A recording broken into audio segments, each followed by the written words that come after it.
नमस्कार, मैं कन्हैया शुक्ला। भारत 24 के खास कार्यक्रम जनता के मूड में आपका स्वागत है। और इस समय भारत 24 की टीम जनता का मूड जानने के लिए बस्तर में पहुंची है और जगदलपुर में इस समय जनता के मूड के आयोजन किया जा रहा है। और यहाँ पर कई पार्टियों के नेता, कई पार्टियों के समर्थक, साथ साथ जो जनता है वो भी यहाँ पर मौजूद है। हमारे साथ इस समय जो भारतीय जनता पार्टी के नगर अध्यक्ष हैं सुरेश गुप्ता जी, वो मौजूद हैं। इसके अलावा कांग्रेस से जो प्रवक्ता है अवधेश झा, वो मौजूद हैं। आप पार्टी के प्रत्याशी जगदलपुर के नरेंद्र भवानी जी मौजूद हैं और जोगी कांग्रेस के प्रत्याशी नवनीत चांद जी मौजूद हैं। और ये पार्टियां यहां पर इस समय जनता के बीच में जा करके उनको वोट देने के लिए, अपने पक्ष में करने के लिए लगातार बात कर रही हैं। हमारे साथ पहले जो भारतीय जनता पार्टी की तरफ से हैं, क्या मुद्दे लेकर के जाएंगे इस समय जगदलपुर की जनता को लेकर के, और जो ये चुनाव है उसकी क्या तैयारियां चल रही है पूरे बस्तर में? देखिए, जगदलपुर में 5 साल कांग्रेस धरातल से गायब रही। इनके 316 वादे के साथ 36 प्रमुख घोषणाएं, वो 36 प्रमुख घोषणाएं सिर्फ कागज के पन्नों पे था और वो कागज के पन्नों में ही रह गया। एक भी ऐसा कार्य इन्होंने 5 साल पहले प्रारंभ नहीं किया, जिसका भूमि पूजन नहीं किया, जिसका इन्होंने लोकार्पण किया हो। इन्होंने इनके लोक लुभावने वादे, उस एक भी वादे इन्होंने पूरे नहीं किए। कर्मचारी, व्यापारी, प्लेसमेंट कर्मचारी हो, चाहे वो दैनिक वेतन भोगी हो, हर वर्ग ऐसा कोई सगा नहीं जिसको कांग्रेस ने ठगा नहीं।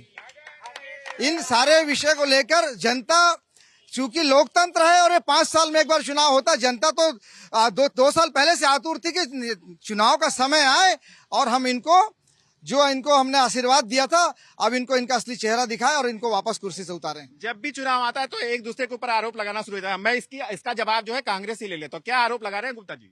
देखिए, गुप्ता जी जो आरोप लगा रहे हैं, राजनीति में तो आरोप प्रत्यारोप चलते रहते हैं, पर हकीकत जो होता है वो जनता तय करती है और जनता तय करती है अपने जनादेश से।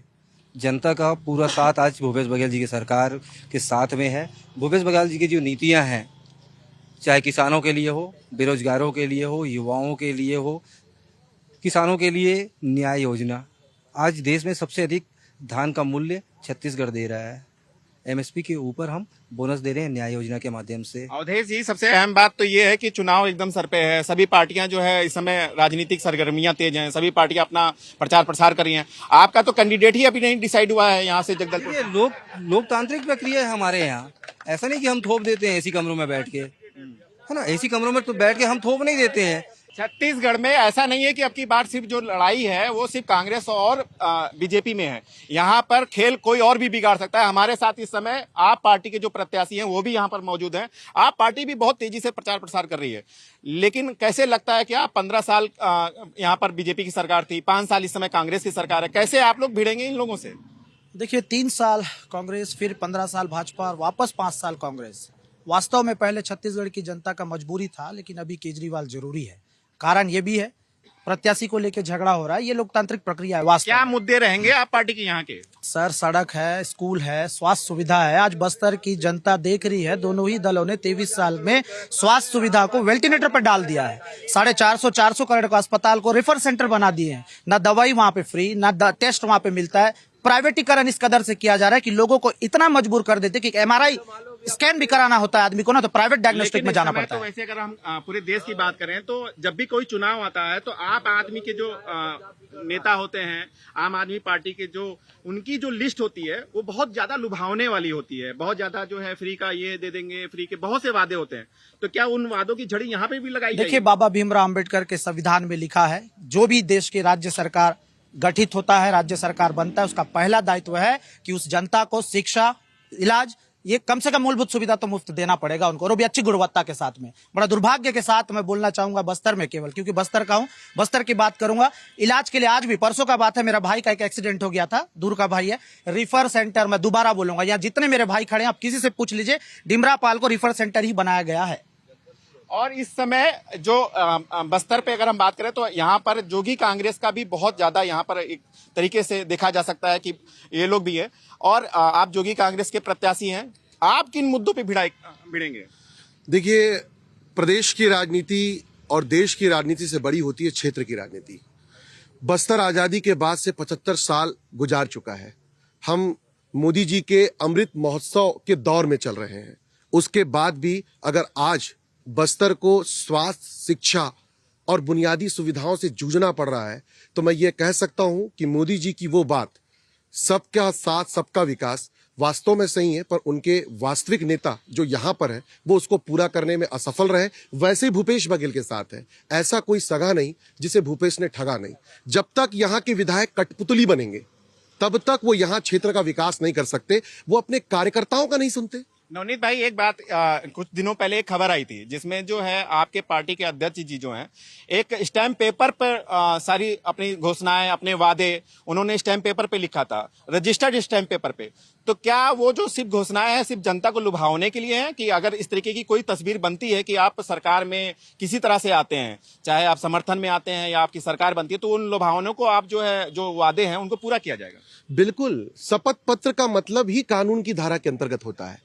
यदि कोई व्यक्ति शपथ पत्र में इस बात को लिख कर दे रहा है कि वो ये वादा करेगा, हम तो स्पष्ट तौर पे कह रहे हैं कि शपथ पत्र पर लिख कर दे रहे हैं। यदि हमारी सरकार बने या हम किसी सरकार में शामिल हो और अगर इन वादों को पूरा नहीं करते हैं, तो क्षेत्र की जनता, कोई भी व्यक्ति अपने संबंधित थाने में जाकर उस शपथ पत्र को देकर हमारे खिलाफ मामला पंजीबद्ध कर सकता है, हमें 2 साल की जेल की सजा करवा सकता है। हमारे साथ छत्तीसगढ़ के जो जनता है वो भी यहाँ पर मौजूद है, और जनता का मूड जानने के लिए ही हम इस समय जो देखा जाए तो जगदलपुर में है। लेकिन वादे तो बहुत ज्यादा हैं, चाहे वो जोगी कांग्रेस की तरफ से हो, चाहे आप पार्टी की तरफ से हो। किसकी सरकार आएगी? भारतीय जनता पार्टी की आएगी, क्योंकि भूपेश बघेल ने इन 5 सालों में जितने वादे किए सब में भ्रष्टाचार किया। ये अपना एक कांग्रेस तो पार्टी, सबसे बड़ा मुद्दा भ्रष्टाचार रहेगा। भ्रष्टाचार रहेगा, स्वाभाविक है। A to Z 2014 में हमने इन्हें केंद्र से खदेड़ा था और 2023 में छत्तीसगढ़ से खदेड़ेंगे। ये गोबर तक बेच के खा गए साहब। बच्चे थे तो हम सोचते थे कि ना चारा घोटाला होता है, ये तो गोबर खा गए सर। गोबर खाऊ सरकार है ये। वो भी तो आरोप लगाते हैं, कि बीजेपी की जब सरकार थी तो उन्होंने भी भ्रष्टाचार किया। ऐसा कौन था बता दीजिए, एक भी साबित कर दे। 5 साल इन्होंने राज किया है, एक भी भ्रष्टाचार के आरोप हमारे पे है नहीं। बता दीजिए ये कुछ भी बोले। भैया 2.5 साल की सरकार थी, जनता ने इनको नहीं दिया था। 2.5 साल और 2.5 साल के लिए दिया था। हैं? एक भी मुद्दा 35 के 35 वादे इन्होंने पूरे नहीं किए। गोबर खाऊ सरकार है ये। हमारे साथ इसका जवाब देने के लिए तो कांग्रेस के ही प्रवक्ता जी मौजूद हैं। भ्रष्टाचार सबसे बड़ा मुद्दा है इस समय, और भाई अडानी का हो चाहे किसका हो, लेकिन भ्रष्टाचार के मुद्दे पे आपको घेरने की। अडानी का, हिडनबर्ग, वो जनता बता रही है। नहीं, भाजपा भ्रष्टाचार की बात करेगी जो हिडनबर्ग में खुद घिरी हुई है। अच्छा, तो आपका कहने का क्या मतलब? देखिए, हमारे मुख्यमंत्री जी ने एक लाइन में कह दिया कि रमन सिंह, अमन सिंह और अडानी, ये 3 लोगों की लिस्ट जारी किया इन्होंने।